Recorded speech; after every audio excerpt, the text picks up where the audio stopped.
ஆண்டவராகிய இயேசு கிறிஸ்துவின் ஈடு இணையற்ற நாமத்தில் இந்த ஆராதனை நேரத்திற்கு உங்களை அன்போடு வாழ்த்தி வரவேற்கிறோம். எங்களுடைய அள்ளிநகர் ஏஜி சபையின் சார்பாக, எங்கள் குழுவின் சார்பாக உங்களுக்கு அன்பின் வாழ்த்துக்கள். தொடர்ந்து நாங்கள் உங்களுக்காக ஒவ்வொருவருக்காகவும் நாங்கள் ஜெபப்படுகிறோம்.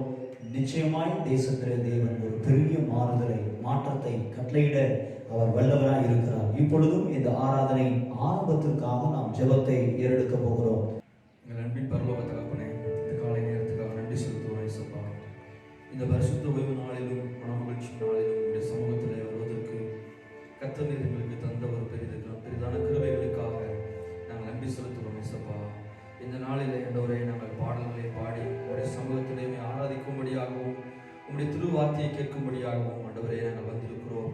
ஆண்டவரே, பாடல்களை நாங்கள் பாடும் பொழுதும் கர்த்தருடைய பிரசன்னம் எங்கள் மத்தியில் இறங்கி வரும்படியாக நாங்கள் ஜெபிக்கிறோம். இயேசுப்பா, நாங்கள் வேதத்தை தியானிக்கும் பொழுது உங்களுடைய தாசரை மறைத்து கர்த்தர் எங்களை ஆண்டவரே எங்களோடு பேசுவீராக. உங்களுடைய வார்த்தை எங்களுடைய இருதயங்களிலே ஆண்டவரே அப்பா ஸ்தோத்திரம் வேளனை கொண்டு வரட்டும். அப்பா ஆண்டவரே, நாங்கள் சோர்ந்து போயிருப்போமானால் உங்களுடைய வார்த்தை எங்களை தேற்றட்டும், எங்களை பலப்படுத்தட்டும். ஆண்டவரே, அந்த வார்த்தையினால் எங்களை நடத்தும்படியாக ஜெபிக்கிறோம். ஆண்டவரே, நீர் பெருகவும் நாங்கள் சிறுவும் ஜெபிக்கிறோம். இயேசுவின் மூலம் பிதாவே, ஆமென்.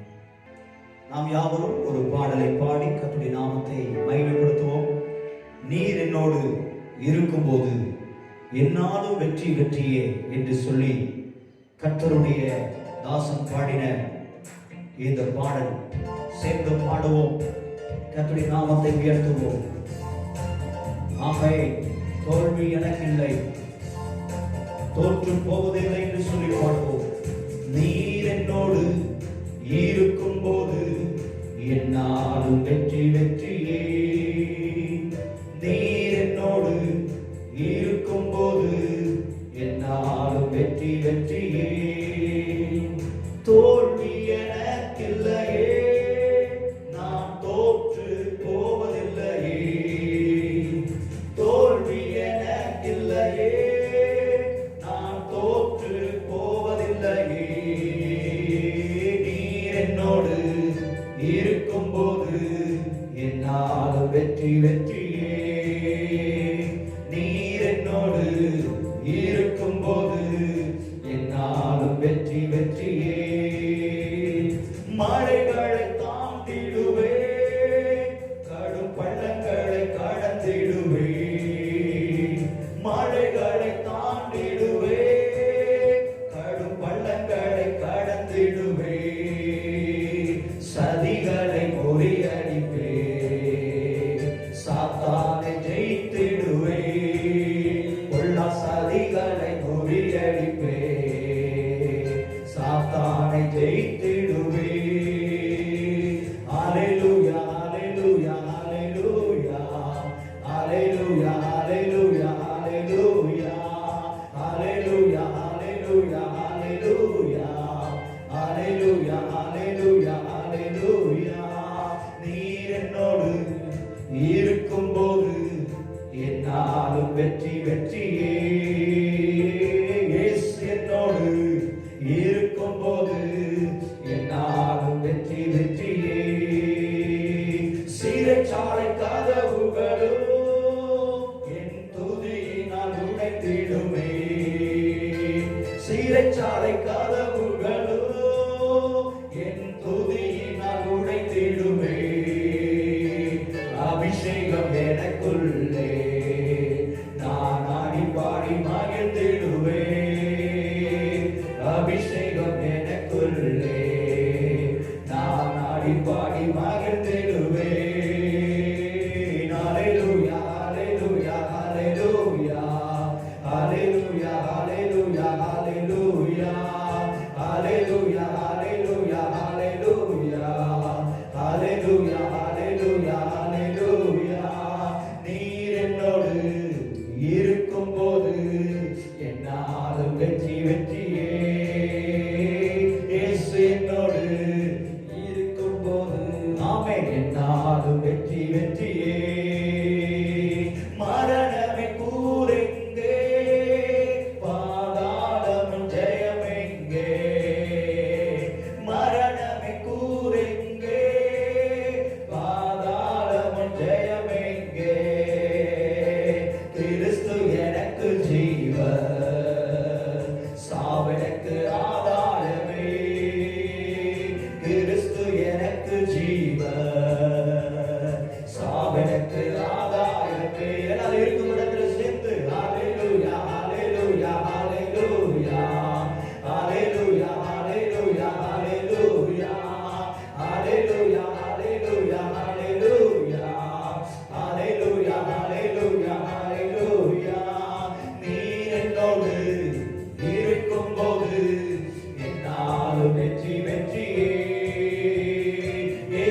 என்னோடு இருக்கும் போது என்னாலும் வெற்றி வெற்றியே.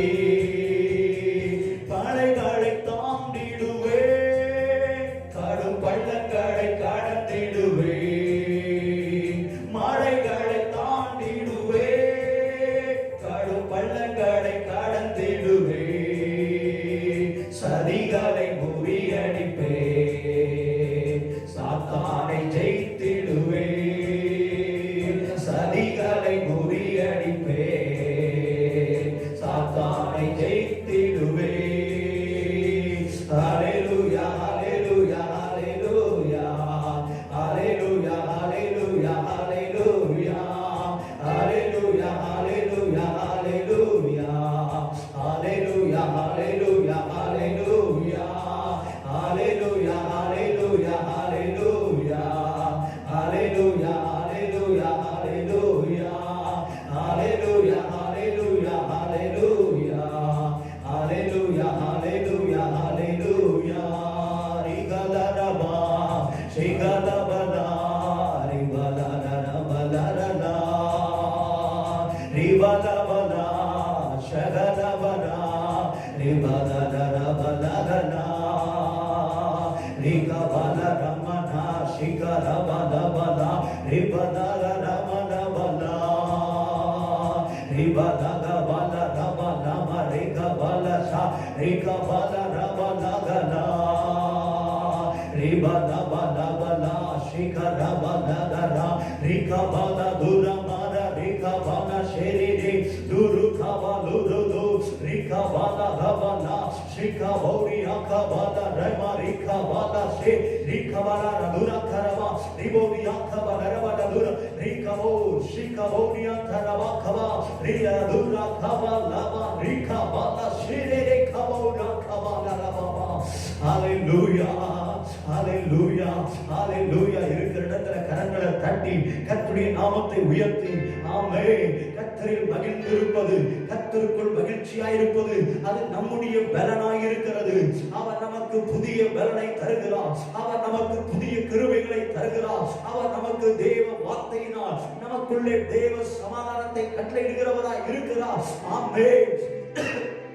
எந்த சூழ்நிலைகள் ஆனாலும், எந்த நிலைமைகள் ஆனாலும் அந்த சூழ்நிலைகளை மாற்றி அமைக்க நம்முடைய ஆண்டவராகிய இயேசு கிறிஸ்து அவர் போதுமானவராய் இருக்கிறார். ஓ ஷிகரபல துரபோனியா தரவா கபல ரபல ரிபோனியா தரபோனியா கபல ஷவர துரபோனியா கபல ரிபோனியா தரல துரபோனியா கபல ரபல துரபல. ஹalleluya ஹalleluya. உமக்கு நன்றி ஆண்டவரே, உமக்கு நன்றி நன்றி நன்றி. நீர் எங்களுக்கு போதுமானவராய் இருக்கிறீர் ஆண்டவரே, நீர் எங்களுக்கு புதுமையானவராய் இருக்கிறீர் ஆண்டவரே. நாங்கள் உமது நாமத்தை உயர்த்துகிறோம் அப்பா. ஆண்டவரே, உம்முடைய நாமத்தை உயர்த்துகிறோம் அப்பா, உமது நாமத்தை உயர்த்துகிறோம் அப்பா. இருக்கும் இடத்துல அப்படியே கைகளை உயர்த்தி ஆண்டவருக்கு நேரா கர்த்தாவே எழுந்தருளோ, கை தூக்கி என்னை நிறுத்தோ, கர்த்தாவே எழுந்தருளோ, கை தூக்கி என்னை நிறுத்தோ, தீமைகள் என்னை சூழும் நேரம்,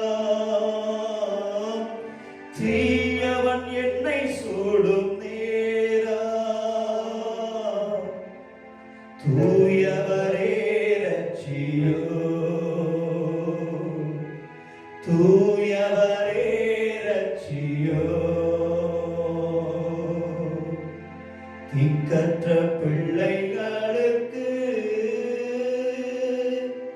சகாய நீரே அல்லவோ, என் கால துணை அவர்க்கு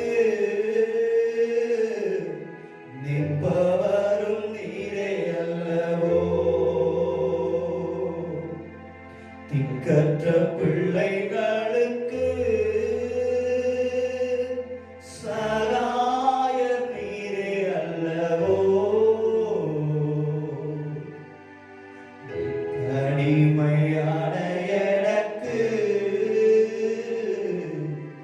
சகாய நீரே அல்லவோ.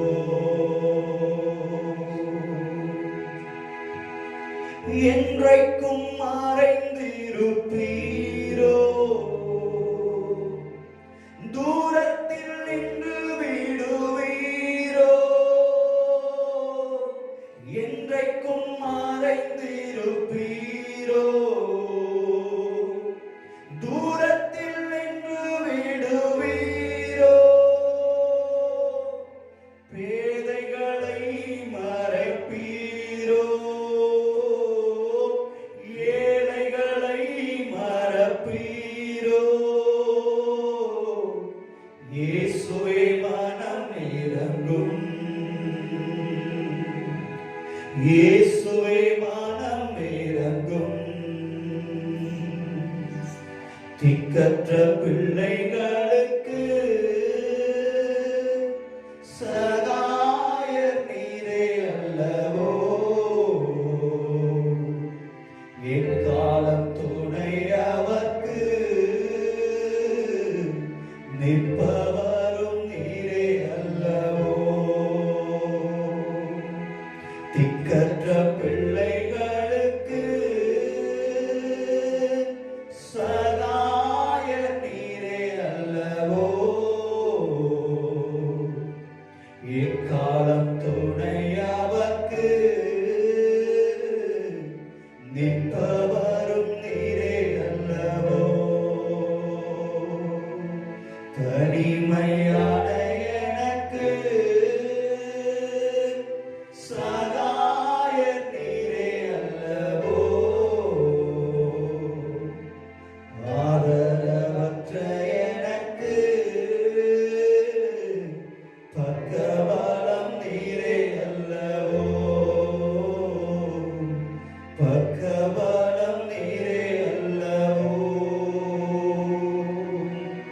தாய் என்னை மறந்தாலோ, நீர் என்னை மறப்பதில்லை. தாய் என்னை மறந்தாலோ, நீர் என்னை மறப்பதில்லை. ஏழையின் ஜெபம் கேளோ, ஏழையின் ஜெபம் கேளோ. இயேசுவே மனம் இறங்கோ, இயேசுவே மனம் இறங்கோ. திக்கற்ற பிள்ளைகளுக்கு சகாய நீரே அல்லவோ. எக்காலம் துணை அவர்க்கு பக்கபலம் நீரே அல்லவோ. தனிமையான எனக்கு சகாய நீரே அல்லவோ. ஆதரவற்ற எனக்கு பக்கபலம் நீரே அல்லவோ. பக்கபலம் நீரே அல்லவோ.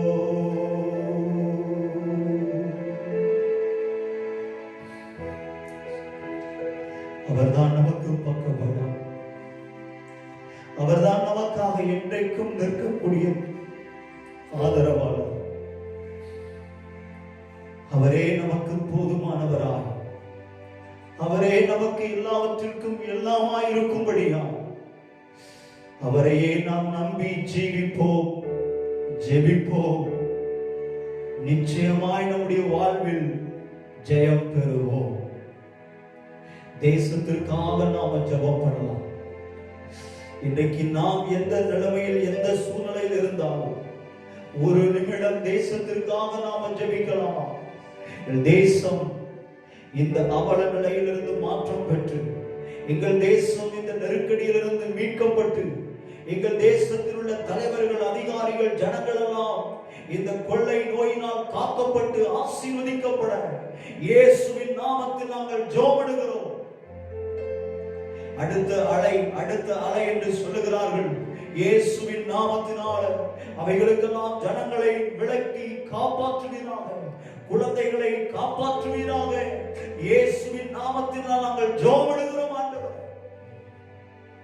இதற்காக பணிபுரிந்து கொண்டிருக்கிற முன்கள பணியாளர்கள், சுகாதார ஆண்டவரே துறையினர்கள், செவிலியர்கள், மருத்துவர்கள், காவல்துறையினர்கள், எல்லா விதமான அதிகாரிகள், தலைவர்கள், அமைச்சர்கள், இயேசுவின் நாமத்தினால் அவர்களின் பாதுகாப்புகளுக்காய், சுகத்திற்காய் வேண்டுதல் செய்கிறோம்.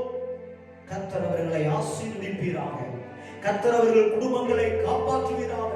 இதுவரைக்கும் ஆண்டவரே இழப்பை சந்தித்த குடும்பங்களுக்கு ஆறுதல் உண்டாவதாக, தேற்றப்படுவார்களாக இயேசுவின் நாமத்தினாலே. ஆண்டவரே பாதிக்கப்பட்ட மக்கள் சுகம் பெற்று வீடு திரும்புவார்களாக.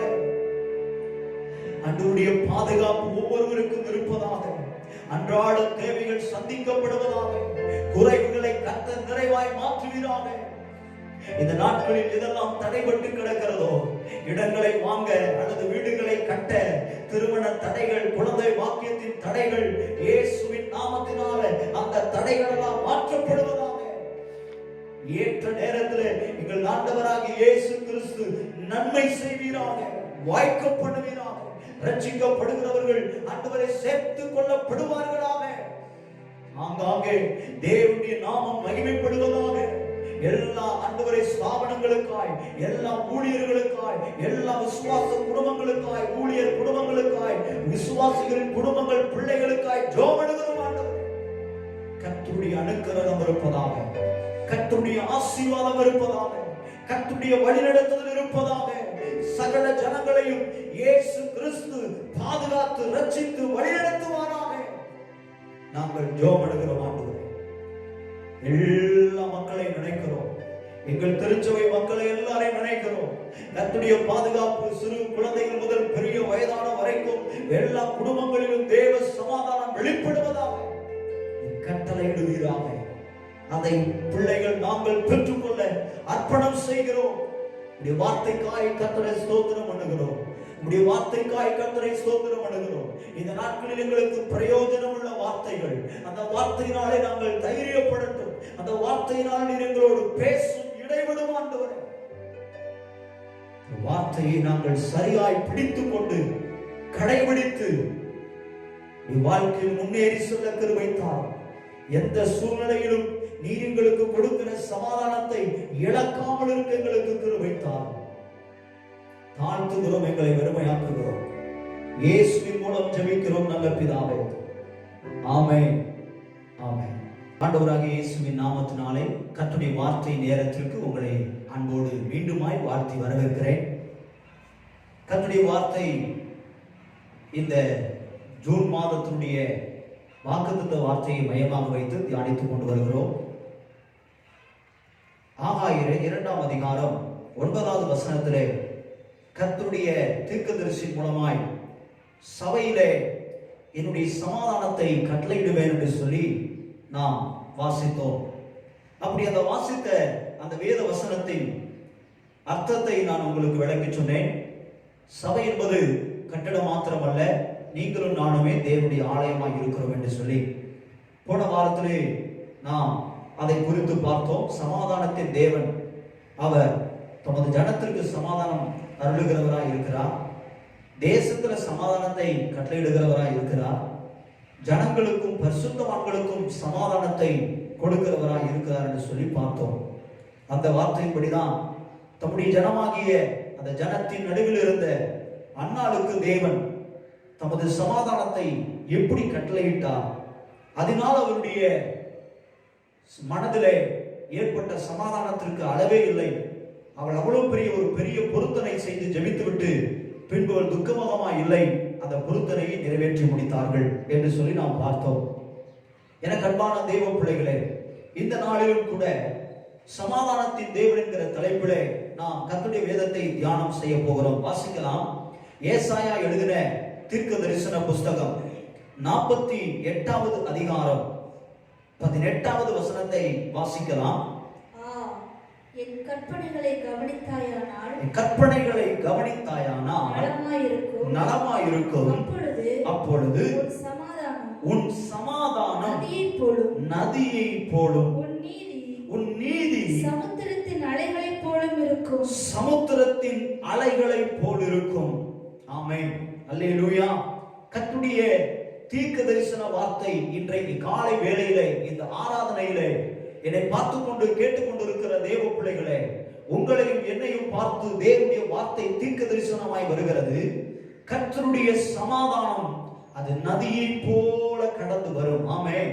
நீங்கள் எப்பேற்பட்ட சூழ்நிலையிலும் எந்த நிலைமையிலும் இருக்கலாம், எப்பேற்பட்ட பலவீனங்களிலும் வியாதிகளிலும் பிரச்சனைகளின் நடுவிலும் இருக்கலாம். ஆனால் அந்த இடத்தில் எந்த விதமான வாய்ப்புகளும் சந்தர்ப்பங்களும் சமாதானத்திற்கோ சுகத்திற்கோ அற்புதத்திற்கோ வழி இல்லாமல் இருக்கலாம். கவலைப்பட வேண்டாம். கர்த்தர் எப்படியாவது உங்களுக்கு தம்முடைய சமாதானத்தை கட்டளையிட அவர் வல்லவராய் இருக்கிறார். இன்னொரு முறை அந்த வசனத்தை வாசியுங்கள். என் கற்பனைகளை கவனித்தாயானால் நலமாயிருக்கும். அப்பொழுது உன் சமாதானம் நதியைப் போலும். கர்த்தருடைய கற்பனைகளை கட்டளைகளை வார்த்தைகளை நாம் கவனித்து அதன் மேல் கவனம் வைத்து வாழுவோம் பேசுவோம் என்று சொன்னால் நம்முடைய சமாதானம் அது பெரிதாக மாறும். ஆமென். அல்லேலூயா.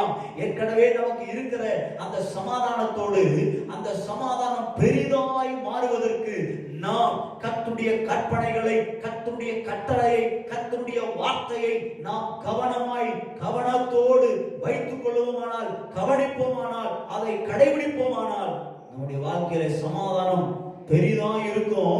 அது எப்படி வருமா பாருங்கள். நதியைப் போலும் சமுத்திரத்தின் அலைகளைப் போலும் இருக்கும். ஆமென். அல்லேலூயா. கவனியுங்கள். கர்த்தருடைய சமாதானம் நமக்கு அவர் கொடுத்திருக்கிற சமாதானம் அது நிறைவாய் அது வழிந்து அநேகருக்கு ஆசீர்வாதமாய் மாறுவதற்கு ஸ்தோத்திரம். நாம் அவருடைய கற்பனைகளை கவனிக்க வேண்டும். ஆமென். அல்லேலூயா. ஆமென். ஜீசஸ் கர்த்தர் நல்லவராய் இருக்கிறார். பாருங்கள், அவர் நமக்கு சமாதானத்தை கொடுக்கிற தெய்வம் கொடுத்திருக்கிறார். அந்த சமாதானத்தை நாம் தொடர்ந்து தக்க வைத்துக் கொள்வதற்கு அவருடைய சமாதானம் நமக்கு பெரிதாய் விளங்குவதற்கு அது நமக்கு நதியை போல அது பலருக்கு ஆசீர்வாதமாய் மாறுவதற்கு நம்முடைய வாழ்க்கையில் கவனமாய் இருக்க வேண்டிய ஒரு காரியம் என்னவென்று சொன்னால் கர்த்தருடைய கற்பனையின் மேல் நாம் கவனம் வைக்க வேண்டும். இங்கே பாருங்கள், ஒரு 3 நபரை குறித்து நான் உங்களுக்கு உதாரணமாக சொல்ல போகிறேன். முதல் நபர் எலிசா, இரண்டாவதாக அவருடைய வேலைக்காரனாகிய கேயாசி, மூன்றாவதாக நாகமான். இவர்களுடைய வாழ்க்கையிலே நடந்த சில மாற்றங்கள், அவர்கள் வாழ்க்கையிலே அவர்கள் பெற்றுக்கொண்ட சமாதானம், அவர்கள் வாழ்க்கையிலே அவர்கள் அடைந்த நன்மைகள், அதை குறித்து நாம் இன்று பார்க்க போகிறோம். பாருங்கள், 2 ராஜாக்களின் புஸ்தகம் 5ஆம் அதிகாரம் 19வது வசனத்தை வாசிக்கிற பொழுது 2 ராஜாக்கள் 5:19 வாசிக்கலாம். அதற்கு அவன்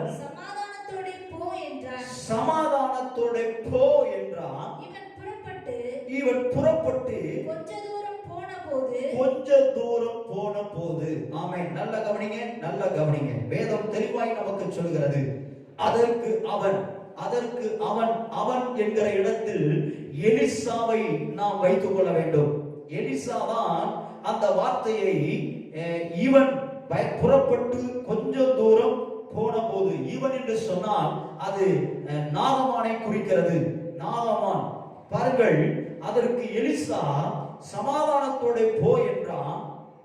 நாகமான் புறப்பட்டு கொஞ்ச தூரம் போன போது. நல்ல கவனிங்க. இப்ப என்ன பிரச்சனை? என்ன சமாதானம் இல்லை? அங்கே நாகமானுக்கு என்ன பிரச்சனை? ஏன் எலிசா என்கிற தேவ மனுஷன் தீர்க்கதரிசி சமாதானத்தோடு போயேன் என்று சொல்லுகிறார்? பார்த்தீங்கன்னா அங்கே நடக்கிற சம்பவத்தை நான் உங்களுக்கு வேகமாய் கொஞ்சம் சொல்ல விரும்புகிறேன். இந்த 2 ராஜாக்களின் புஸ்தகம் 5ஆம் அதிகாரம் 1ஆம் வசனத்தை வாசித்து பாருங்கள். சீரிய ராஜாவின் படை தலைவனாகிய நாகமான் என்பவன் தன் ஆண்டவனிடத்தில் பெரிய மனுஷனும் எண்ணிக்கையுள்ளவனுமாய் இருந்தான். அவனை கொண்டு கர்த்தர் சீரியா சீரியாவுக்கு ரட்சிப்பை கட்டளையிட்டார். மகா பராக்கிரமசாலியாகிய அவனோ குஷ்டரோகியாய் இருந்தான். போதும், பாருங்கள், வேதம் தெளிவாய் சொல்லுகிறது நாகமானை குறித்து. சீரியா தேசத்தினுடைய படை தலைவனாகிய நாகமான் என்று வேதம் சொல்லியிருக்கிறது. அவன் அந்த ராஜ அதிபதி அவருடைய கண்களிலே இவன் ஒரு பெரிய மனுஷனாய், எண்ணிக்கை உள்ள மனுஷனாய் காணப்பட்டிருக்கிறார். அது மாத்திரமல்ல, இவர் மூலமாக ஸ்தோத்திரம் சீரிய தேசம் ரட்சிக்கப்பட்டிருக்கிறது, பெரிய ஆபத்திலிருந்து காப்பாற்றப்பட்டிருக்கிறது. அடுத்ததாக ஒரு பெரிய மகா பராக்கிரமசாலி. அது மட்டும் இல்ல, இவ்வளவு இருந்து அவனோட இன்னொரு விஷயம் இருந்திருக்கிறது. அவர் ஒரு பெரிய குஷ்டரோகி. அவன் குஷ்டரோகியாய் இருந்தான். நல்ல கவனிக்கணும். அதனாலதான் நாகமானுக்குள்ள சமாதானம் இல்லை, குடும்பத்துல சமாதானம் இல்லை. இந்த சமாதானத்திற்கு அவர் ஒரு பெரிய படை தலைவனாக இருந்த போதிலும் இதற்காக எத்தனையோ பிரயாசங்களை முயற்சிகளை எடுக்காமலா இருந்திருப்பார்கள். நிச்சயமா எடுத்திருக்க வாய்ப்பு உண்டு. ஏனென்று சொன்னால் அதிகாரம் இருக்கிறது, பணம் இருக்கிறது, நல்ல தேவையான மதிப்பு மரியாதைகள் இருக்கிறது. ராஜாவினுடைய கண்களிலே பெரிய மனுஷன் என்கிற ஒரு எண்ணிக்கையுள்ள மனுஷனாய் காணப்படுகிறார். இவருக்கு ஒன்று என்று சொன்னால் ராஜா கடிதம் எழுதி அடுத்த நாட்டிற்கு அனுப்புகிற அளவுக்கு ஒரு முக்கியத்துவம் வாய்ந்த ஒரு நபராக இருக்கிறார். இப்படிப்பட்ட எல்லா பாசிபிலிட்டியான அல்லது எல்லாம் பிளஸ் ஆன நிலைமையிலே நாகமான் இருந்தாலும் உள்ளத்திலும் தன்னுடைய குடும்பத்திலும் தன் சரீரத்தில் இருக்கிற வியாதி நிமித்தம் சமாதானம் இல்லாமல் காணப்பட்டார். அப்படி காணப்பட்ட அந்த மகனுக்கு, அந்த நாகமானுக்கு ஒரு நற்செய்தி வருகிறது. யார் மூலமாக என்று சொன்னால், இந்த சீரிய தேசத்தின் மூலமாய் இஸ்ரவேல் தேசத்திலிருந்து சிறைபிடிக்கப்பட்டு வந்த ஒரு சிறு பெண் மூலமாய் அந்த வீட்டிலே அவருடைய மனைவிக்கு, நாகமானின் மனைவிக்கு உதவி செய்து கொண்டிருந்த அந்த சிறு பெண் மூலமாக ஒரு செய்தி. சமாரியாவில் இருக்கிற தீர்க்கதரிசியினிடத்தில் என்னுடைய ஆண்டவன் போனால் இவருடைய குஷ்டரோகம் நீங்கிவிடும் என்று சொல்லி ஒரு செய்தி. இதை கேட்ட மனைவி தன் கணவனிடத்திலே, நாகமானிடத்திலே சொல்லுகிறார். நாகமான் அதை கேட்ட உடனே ராஜாவிடத்திலே வந்து இன்ன பிரகாரம் என்று சொல்லி சீரிய ராஜாவிடத்திலே சொல்லுகிறார். உடனே ராஜா சொல்லுகிறான், இது நல்ல காரியம், இது நல்லது, போகலாம். நீர் அங்கே போய் அங்கே இருக்கிற ராஜாவுக்கு நான் கடிதம் எழுதி அனுப்புகிறேன். அது மாத்திரமல்ல, அவன் கையிலே சோத்திரம் 10 தாலந்து வெள்ளியும் 6000 சேக்கல் நிறை பொன்னையும் 10 மாற்று வஸ்திரங்களையும் எடுத்து கொண்டு போய் இஸ்ரவேலின் ராஜாவிடத்தில் அந்த நிருபத்தை கொடுத்தான்.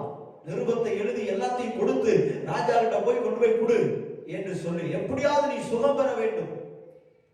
அப்பதான் அவருக்கு ஒரு பெரிய நிம்மதி, சமாதானம்.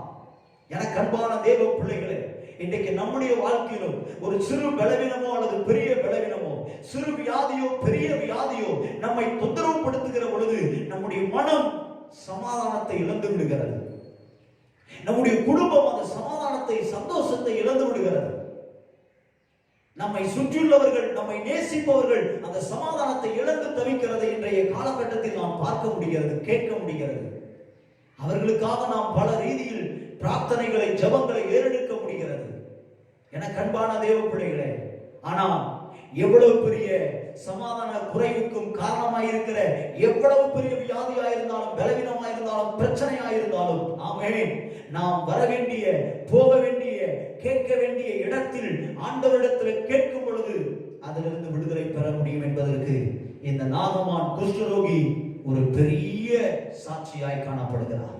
பாருங்கள், ராஜாவிடத்தில் போனார். ஸ்தோத்திரம். அந்த ராஜாவு பாருங்க, அந்த வேதவசனம் சொல்லுகிறது. 2 ராஜாக்கள் 2ஆம் அதிகாரம் 2வது வசனத்திலிருந்து 7வது வசனம் வரைக்கும் வாசிப்பீங்கன்னா, ராஜாவினால் முடியாத ஒரு காரியம், ஸ்தோத்திரம், தேவ மனுஷனாகிய அல்லது தீர்க்கதரிசியாகிய எலிசா தேவனுடைய பலத்தினால் அங்கே அற்புதம் நடக்கிறது என்று சொல்லி நாம பார்க்க முடியும். அந்த வசனங்களை வாசிக்கிறதுக்கு நேரம் இல்லை, நான் வேகமாய் உங்களுக்கு சொல்லி முடிக்கிறேன். ராஜாவினால் முடியாது என்ற ஒரு காரியம். எப்படி சொல்றீங்க பாஸ்டர் அப்படின்னா, வாஸ்து பாருங்கள், இஸ்ரவேலின் ராஜா அந்த நிருபத்தை வாசித்த போது அவன் தன் வஸ்திரங்களை கிழித்துக் கொண்டு ஒரு மனுஷனை அவன் குஷ்டரோகத்தில் நின்று நீக்கிவிட வேண்டும் என்று அவன் என்னிடத்தில் நிருபம் அனுப்புகிறதற்கு கொல்லவும் உயிர்ப்பிக்கவும் நான் தேவனா, இவன் என்னை விரோதிக்க சமயம் தேடுகிறான் என்பதை சிந்தித்து பாருங்கள் என்று தன் வஸ்திரங்களை கிழித்துக் கொண்ட செய்தியை. ஆமென், அல்லேலூயா. என அன்பான தேவ பிள்ளைகளே, ஒரு ராஜா அவ்வளவு மக்களுக்கும் அதிகாரத்தில் இருக்கக்கூடியவர், அவ்வளவு பொறுப்பையும் ஏற்றுக்கொள்ளக்கூடியவர், திறமையுள்ளவர், நல்ல பலம் உள்ளவர், நிறைய பணபலம் உள்ளவர். ஆனால் அவரால் இந்த காரியம் செய்ய முடியாது என்று சொல்லி தன் வஸ்திரத்தை கிழித்துக் கொண்டு, ஏன் ஏதோ ஒரு காரணம் சொல்லி சீரிய நாட்டு ராணுவம் ராஜா என்மேல் படையெடுக்க, எங்களை அழிக்க அவன் திட்டமிடுகிறான், சமயம் தேடுகிறான் என்று சொல்லி புலம்புகிறதை நம்மால் அங்கே பார்க்க முடிகிறது. அந்த சூழ்நிலையை கேள்விப்பட்ட தேவ மனுஷனாகி எலிசா, ஆமென், அல்லேலூயா, கர்த்தருடைய நாமம் மகிமைப்படட்டும். ஆமென். ஒரு ஜெபிக்கிற அது தேவன் மேல் விசுவாசம் உள்ள, நம்பிக்கை உள்ள, தேவனுடைய வார்த்தை மேல் விசுவாசம் உள்ள நீங்களும் நானும் விசுவாசியா இருந்தாலும் ஊழியக்காரரா இருந்தாலும் இப்படிப்பட்ட செய்திகளை கேட்கும் பொழுது நம்மால் சும்மா இருக்க முடியாது. ஆமென். பாருங்கள், எலிசா இந்த செய்தியை கேட்ட உடனே ஆள் அனுப்பி ராஜாவிடத்திலே சொல்லுகிறார். என்ன சொல்லுகிறார் பாருங்கள். இஸ்ரவேலின் ராஜா தன் வஸ்திரங்களை கிழித்துக் கொண்ட செய்தியை தேவனுடைய மனுஷனாகிய எலிசா கேட்டபோது, அவன் நீர் உம்முடைய வஸ்திரங்களை கிழித்துக் கொள்வானே, அவன் என்னிடத்தில் வந்து இஸ்ரவேலிலே தீர்க்கதரிசி உண்டென்பதை அறிந்து கொள்ளட்டும் என்று ராஜாவுக்கு சொல்லி அனுப்பினான். ஆமென், அல்லேலூயா. பாருங்கள், எவ்வளவு பெரிய பிரச்சனை அந்த ராஜாவிற்கு. அந்த பிரச்சனை முடிவு கட்டுவதற்காக இந்த எலிசா தேவ மனுஷன் ஒரு ஆள் அனுப்பி சொல்லுகிறான், இஸ்ரவேலிலே தீர்க்கதரிசி உண்டென்பதை அவன் அறியப்படும்படிக்கு அவனை என்னிடத்தில் அனுப்பு. ஆமென். காரணம் என்ன? என்னால் அல்ல, எனக்குள் இருக்கிற கர்த்தருடைய ஆவியினால் எல்லாம் ஆகும். வேதம் சொல்லுகிறது அல்லவா, என்னை பலப்படுத்துகிற இயேசு கிறிஸ்துவினாலே எல்லாவற்றையும் செய்ய எனக்கு பலம் உண்டு. அது மாத்திரமல்ல, பலத்தினாலும் அல்ல, பராக்கிரமத்தினாலும் அல்ல, என்னுடைய ஆவியினாலே எல்லாம் ஆகும் என்று வேதம் சொல்லி இருக்கிறது. பிரியமானவர்களே, இன்னும் வேதம் தெளிவாய் சொல்ல வேண்டுமானால், மனுஷனாலே கூடாதது தேவனாலே எல்லாம் கூடும். பிரியமானவர்களே, ஹல்லேலூயா. இதை விசுவாசித்தால் உங்களுடைய வாழ்க்கையிலும் எப்பேற்பட்ட பிரச்சனைகள், எப்பேற்பட்ட வியாதிகள் இருந்தாலும் அவைகள் நீங்கி போகும் என்பதில் சந்தேகமில்லை. ஆமென், அல்லேலூயா. இங்கே பாருங்கள், இந்த வார்த்தையை எலிசா அந்த இடத்திலே சொல்லி அனுப்பி ராஜா இந்த சீரியா நாட்டினுடைய படை தலைவனை எலிசாவிடத்திற்கு அனுப்புகிறார், சமாரியாவுக்கு அனுப்புகிறார். அப்படி வருகிற பொழுது வந்த உடனே ஸ்தோத்திரம், பாருங்கள், இந்த சீரிய நாட்டு தலைவன், படை தலைவன் நாகமான் அங்கே இருக்கிறார் வாசற்படியில. உடனே எலிசா ஒரு ஆள் அனுப்பி, நீ வாசிக்கலாம், நீ போய் யோர்தானில் 7 தரம் ஸ்நானம் பண்ணு. அப்பொழுது 10வது வசனத்தை வாசிக்கிறாங்க, 5ஆம் அதிகாரம் 10ஆம் வசனம். அப்பொழுது உன் மாம்சம் மாறி நீ சுத்தமாவாய் என்று சொல்லச் சொன்னான். ஆமென். நல்லா புரிந்து கொள்ள வேண்டும். தேவ மனுஷன் சொல்லுகிற வார்த்தையை நாகமான் கேட்கிற அந்த இடத்தில் நிற்கிறார். கேட்ட உடனே அவருக்குள்ளே சந்தோஷம் வந்திருக்க வேண்டும், அவருக்குள்ளே ஒரு பெரிய புத்துணர்ச்சி வந்திருக்க வேண்டும். ஆனால் அவருக்குள்ளே கோபம் உண்டானது. அடுத்த வசனத்தை பாருங்க. அவர் பாருங்க, கடும் கோபம் கொண்டு 11ஆம் வசனத்தில் புறப்பட்டு போய் அவன் வெளியே வந்து நின்று தன் தேவனாகிய கர்த்தருடைய நாமத்தை தொழுது தன் கையினால் அந்த இடத்தை எல்லாம் தடவி. ஆமென், அல்லேலூயா. மனிதர்கள் என்ன நினைக்கிறார்கள் பாருங்கள், சில அற்புதங்கள் இப்படித்தான் நடக்கும், எனக்கு அவர்கள் இப்படித்தான் செய்ய வேண்டும், இப்படித்தான் ஜெபிக்க வேண்டும். ஆமென். ஒருவேளை நீங்கள் இப்படி நினைக்கிறீர்களா, இந்த காரியத்திற்கு இப்படி ஜெபம் பண்ணா நல்லா இருக்குமே, பாஸ்டர் இப்படி ஆலோசனை கொடுத்தா நல்லா இருக்குமே, பாஸ்டர் இப்படி வந்து நம்ம வீட்டுல உட்கார்ந்து இதுக்காக அப்படி ஜெபம் பண்ண, அதுக்காக இப்படி செய்யணும் அப்படின்னு நினைக்கிறீங்களா? கிடையாது. நீங்கள் நினைக்கிறபடி நான் நினைக்கிறபடி அல்ல. தேவன் என்ன நினைக்கிறாரோ அதைத்தான் ஒரு தேவ மனுஷன் செயல்படுத்துவார். அப்படி செயல்படுத்தப்படுகிற சொல்லுகிற வார்த்தைகளுக்கு நீங்களும் நானும் யார் எப்பேற்பட்ட பொறுப்பில் இருந்தாலும் கீழ்ப்படிவோமானால் நம்முடைய வாழ்க்கையில அற்புதம் நிச்சயம், அதிசயத்தை பார்ப்பது நிச்சயம். ஆமென். அதற்கு மாறாக நாம் சிந்தித்து ஒருவேளை கடும் கோபம் கொள்ள அல்லது ஒருவேளை வருத்தத்துல கஷ்டத்துல ஒருவேளை நீங்க பாஸ்டர் வந்து வீட்டை சந்திச்சு எங்க தலையில கை வச்சு ஜெபிக்கிறன்னு வருத்தத்துல இருந்தாலும் அந்த வருத்தத்தினால் ஒரு பலனும் இல்லை. ஆமென். ஹல்லேலூயா. கர்த்தருடைய நாமம் மகிமைப்படட்டும். சொல்லும் வார்த்தைக்கு கீழ்ப்படிந்தால் போதும். அது தேவ மனுஷனுடைய வார்த்தையாக இருந்தால் நீங்கள் எந்த இடத்திலே இருந்தாலும் அந்த இடத்திலே உங்களுக்கு ஒரு அற்புதம் நடந்துவிடும். ஆமென். அல்லேலூயா. எனக்கு அன்பான தேவ பிள்ளைகளே, இங்கே பாருங்கள், அவர் உடனே கோபப்பட்டு அந்த இடத்தை விட்டு புறப்பட்டு கடந்து போகிறார். யோர்தானை அவர் பார்த்தாலும் ஸ்நானம் பண்ண மனசு இல்லை. உடனே அவரோடு இருந்த வேலைக்காரர்கள், நல்ல வேலைக்காரர்கள், நம்மோடு கூட இருப்பவர்கள் எப்படிப்பட்டவர்கள் என்று நாம் பார்க்க வேண்டும். நம்மோடு பழகுகிறவர்கள் எப்படிப்பட்டவர்கள் என்று நாம் பார்க்க வேண்டும். நம்மோடு கூட இருக்கிற வேலைக்காரர்கள், நண்பர்கள், நம்மோடு கூட இருக்கிற உறவுகள் எப்படிப்பட்டவர்கள் என்று பார்க்க வேண்டும்.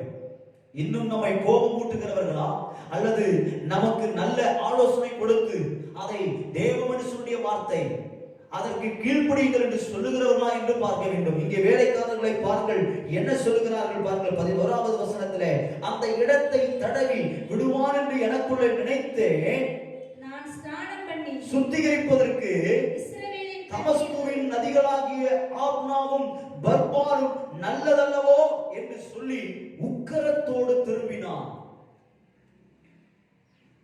ஏன் தமஸ்குவுல நல்ல நதிகள் இல்லையா? நான் குளித்து சுத்தமாவதற்கு, அதற்காகவா நான் இங்கே வந்தேன்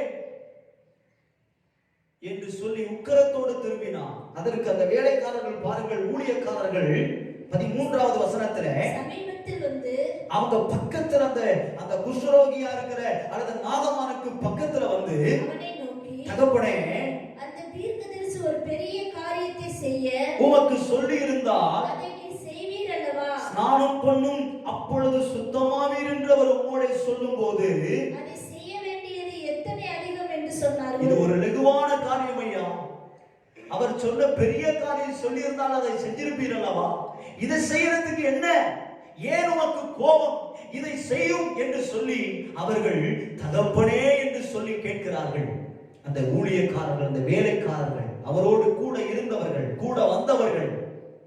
என கண்பான தேவ பிள்ளைகளே, நம்மோடு கூட இருப்பவர்கள் எப்படிப்பட்டவர்கள் சிந்திக்க வேண்டும். நம்முடைய சபையிலே சகோதர சகோதரிகள், உங்களோடு பழகுகிறவர்கள், பேசுகிறவர்கள் எப்படிப்பட்டவர்கள் கொஞ்சம் சிந்தித்து பாருங்கள். என்ன பேசுகிறார்கள், என்ன நினைக்கிறார்கள்?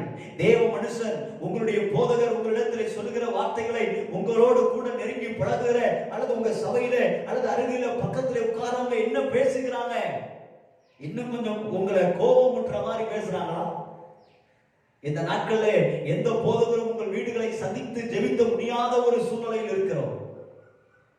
அப்படி இருக்கும் பொழுது நீங்கள் உங்களோடு பழகுகிற சகோதர சகோதரிகள் உங்களுக்கு என்ன சொல்லுகிறார்கள்? நல்ல கவனமா இருங்கள். கர்த்தருடைய தாசர்கள் மேல் வருத்தத்தில், கோபத்தில், உக்கரத்தில் இருந்து விடாதீர்கள். அப்படி இருப்பீர்களானால் உங்களுக்கு கிடைக்க போகிற சுகம், உங்களுக்கு கிடைக்க போகிற அற்புதம், உங்களுக்கு கிடைக்க போகிற சமாதானத்தை நீங்கள் இழந்து போவீர்கள். பிரியமானவர்களே, உங்க கூட இருக்கிறவர்களும் அதை கொடுக்க முடியாது. ஆமென். கர்த்தர் ஒருவர் மாத்திரம் கொடுக்கக்கூடிய அந்த சுகத்தை, அற்புதத்திற்கு வழியாயிருக்கக்கூடிய தேவதாசர்களை தவறாய் எண்ணி விடாதீர்கள். அதே போல நீங்க நினைக்கிற மாதிரியும் தேவதாசர்கள் அல்லது தேவனுடைய ஊழியர்கள் நடந்து கொள்வார்கள் என்றும் நீங்கள் நினைத்துக் கொண்டிருக்கிறபடியும் நடக்க வாய்ப்பு இல்லை. நான் என்ன சொல்லுகிறேன்? நாகமான் குஷ்ரோகி எப்படியாவது அவனுக்கு சுகமானால் போதும், அதை தொட்டு தடவிதான் செய்ய வேண்டியது. நினைப்பு நடக்காததினால் ஏற்பட்ட ஒரு ஏமாற்றம் அவனுக்குள்ளே கோபத்தை உண்டாக்கினது. ஆனாலும் கூட இருந்தவர்கள் அவனுக்கு லெகுவாய் அந்த ஆலோசனை கொடுத்து, அந்த அடுத்த வசனத்துல பாருங்க, 13ல 14ல பாருங்கள், அப்பொழுது அவன் இறங்கி தேவனுடைய மனுஷன் வார்த்தையின்படியே யோர்தானில் 7 தரம் முழுகின போது மாம்சத்தை போல மாறி சுத்தமானான். ஆமென், அல்லேலூயா. பாருங்கள், இது ஒரு பெரிய காரியமே அல்ல, இது ஒரு பெரிய விஷயமே அல்ல. இன்றைக்கு நாம் நினைத்துக் கொண்டிருக்கிற அந்த வழியின்படி கடவுள் நமக்கு அற்புதம் செய்யாவிட்டால் நமக்கும் இப்படி கடும் கோபம் வருகிறது. நாம் நினைக்கிறபடி, நாம் யோசித்தபடி, அல்லது நாம் எதிர்பார்க்கிறபடி நம்முடைய வாழ்க்கையில தேவன் நம்முடைய ஜெபத்திற்கு பதில் கொடுக்காவிட்டால் நமக்கு பெரிய உக்கிரம் வந்து விடுகிறது. நாம் அவரை வெறுக்க ஆரம்பித்து விடுகிறோம்,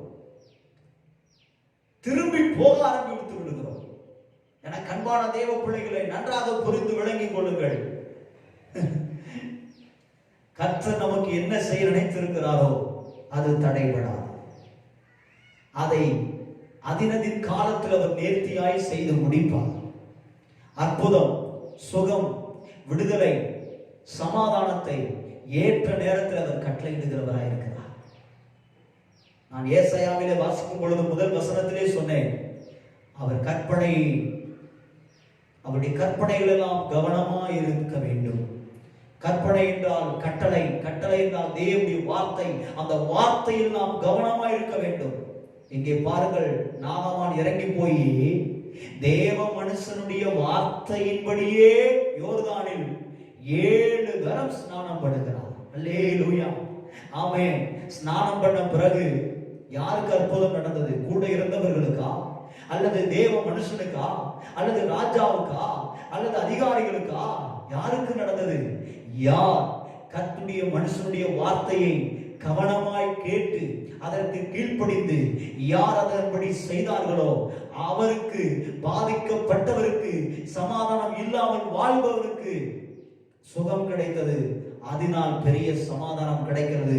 அந்த வார்த்தையின் அடிப்படையில் தான் நாகமானை பார்த்து ஸ்தோத்திரம், சமாதானத்தோடு போ என்றார். அல்லேலூயா. இவன் சமாதானத்தோடு போகிறதற்கு முன்பதாக அங்கே பாருங்கள், அந்த அற்புதத்தை பெற்ற உடனே, சிறு பிள்ளை மாம்சத்தை போல மாறின உடனே நேரா வராரு. எங்க?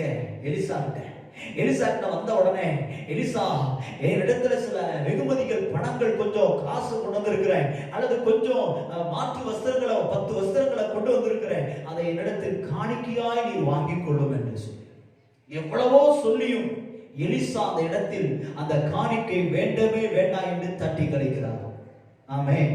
அப்ப தட்டி கழிச்சிட்டு அந்த இடத்துல பாருங்க, நீ காணிக்கையை தான் நீ வாங்கவில்லை, ஆனால் இனி வேற எந்த தெய்வத்தையும் நான் வணங்க போவதில்லை, இனி எதையும் எனக்கு தெய்வம் அல்ல, இஸ்ரவேலின் தேவனே எல்லா தேவர்களுக்கும் மேலானவர் தெய்வம் என்று சொல்லி அங்கே அறிக்கை பண்ணி ரட்சிப்பை பெற்று, சமாதானத்தை பெற்று, அங்கே ஒரு பெரிய மீட்பை பெற்று கடந்து போகிறார்.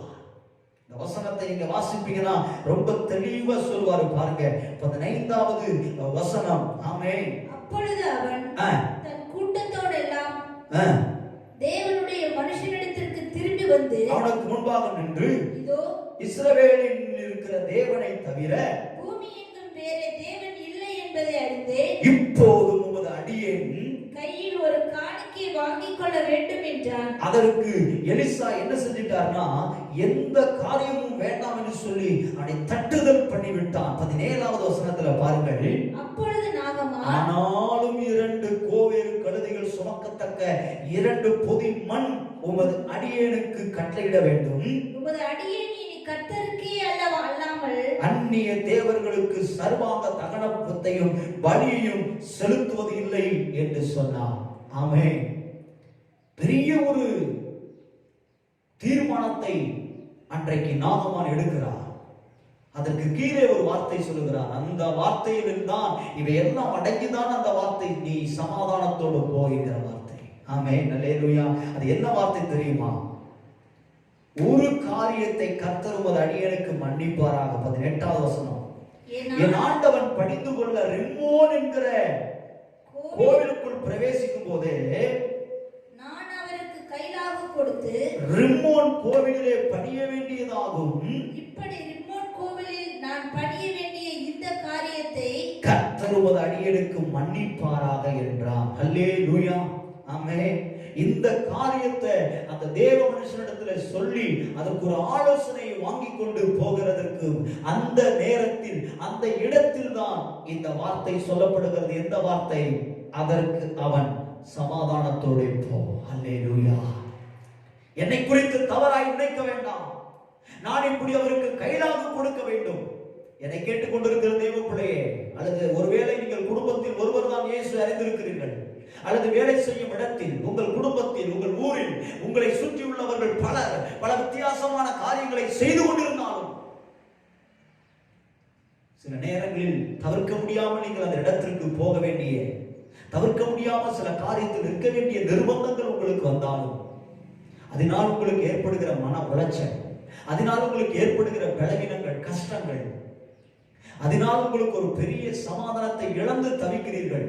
கர்த்தர் இன்றைக்கு உங்களை பார்த்து சொல்கிறார், உங்கள் நிலைமையை அவர் நன்றாய் அறிந்திருக்கிறார். என்ன சொல்றாரா? அதை பற்றி கவலைப்பட வேண்டாம். அந்த நிலைமைகள் ஒரு நாள் மாறும், சூழ்நிலைகள் மாறும். அதனால இப்ப சமாதானத்தோடு போ. அல்லேலூயா. இனி நீங்க அதை குறித்து கவலைப்படக்கூடாது. பிரியமானவர்களே, கர்த்தர் உங்களுக்கு சொல்லுகிறார், சமாதானத்தோடு போங்க. ஒன்றை மாத்திரம் மறந்து விட வேண்டாம், கர்த்தருடைய கற்பனை மேல் கவனமாயிருப்பதை மாத்திரம் மறந்து விட வேண்டாம். இந்த நாகமான் கர்த்தர் மேல் கவனமாயிருந்தார். இப்ப கேயாசியை பற்றி நான் உங்களுக்கு சொல்றேன். இவன் கர்த்தருடைய கற்பனையின் மேல, தேவ தாசன் தேவ மனுஷனுடைய வார்த்தைகளின் மேல கொஞ்சம் கவனத்தை இழந்த ஒரு மனுஷனாய் இருந்ததுனால சமாதானத்தோடு ஒரு மனிதன் போகிறான். கேயாசி எலிசாவுடைய வேலைக்காரன் இருந்த உள்ள சமாதானத்தை இழந்து போகிறதை இங்கே பார்க்க முடிகிறது. என்ன சம்பவம்? என்ன சம்பவம் பாருங்கள். கர்த்தருக்கு மகிமை உண்டாகட்டும். நம்ம வாசிக்கிற பொழுது இதே இந்த 5ஆம் அதிகாரத்தில் ஸ்தோத்திரம் 20வது வசனத்தை வாசிக்கிற பொழுது, தேவனுடைய மனுஷனாகிய எலிசாவின் வேலைக்காரன் கேயாசி என்பவன் அந்த சீரியனாகிய நாகமான் கொண்டு வந்ததை என் ஆண்டவன் அவன் கையிலே வாங்காமல் அவனை விட்டுவிட்டார். நான் அவன் பிறகே ஓடி அவன் கையிலே ஏதாகிலும் வாங்குவேன் என்று கர்த்தருடைய ஜீவன் மேல் ஆணையிட்டு நாகமானை பின்தொடர்ந்தான். வேகமா போறார், வேகமா போறார். வேகமா போய் ஸ்தோத்திரம் அவன் ஓடி வருகிறதை நாகமான் கண்டு ரதத்திலிருந்து குதித்து, நல்லா புரிஞ்சுக்காங்க, ரதம் வேகமாய் போய் கொண்டிருக்கிறது. திரும்பி பார்க்கிறாரு, எலிசாவுடைய வேலைக்காரன் வருகிறான். கேயாசி ஏதோ ஒரு காரியம் என்று சொல்லி அந்த ரதத்திலிருந்து குதித்து, எவ்வளவு நம்பிக்கை, எவ்வளவு விசுவாசம், எவ்வளவு தேவன் மேல், தேவ ஊழியக்காரன் மேல் இருக்கிற அவருக்கு இருக்கிற நல் மரியாதை. அந்த ரதத்திலிருந்து குதித்து, ஸ்தோத்திரம் நீர் வருகிற காரியம் சுகசெய்தியா என்று கேட்டான்.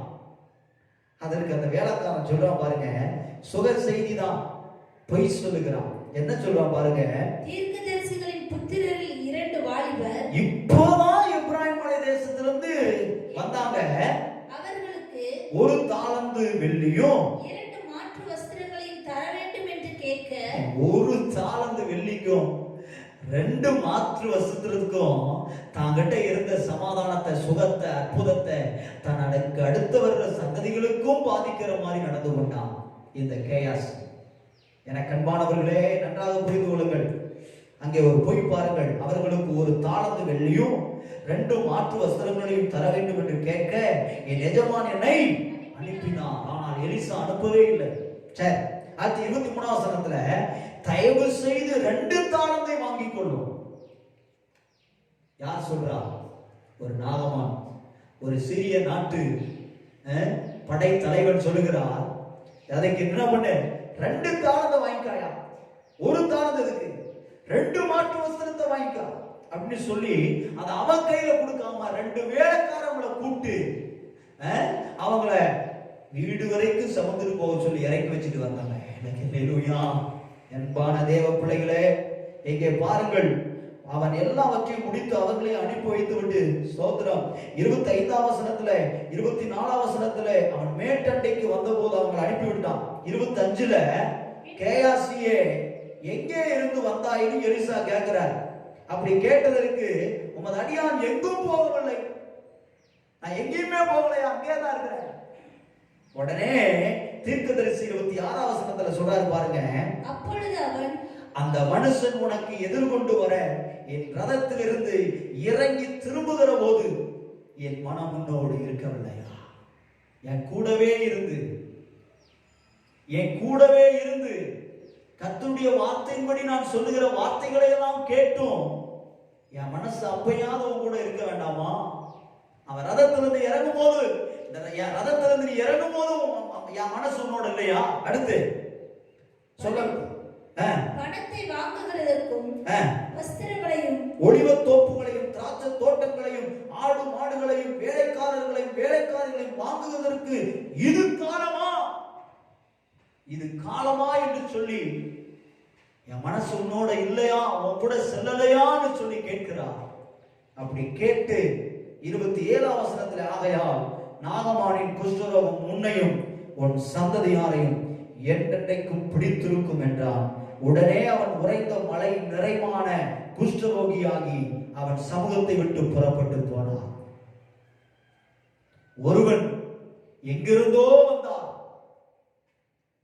ரட்சிக்கப்படாமல், தேவனை அறியாமல், சமாதானம் இல்லாமல் எங்கிருந்தோ வந்தவருக்கு ஒரு தேவ மனுஷனுடைய வார்த்தை, தேவனுடைய வார்த்தை, அது சமாதானத்தோடு போ என்று சொல்கிற வார்த்தை.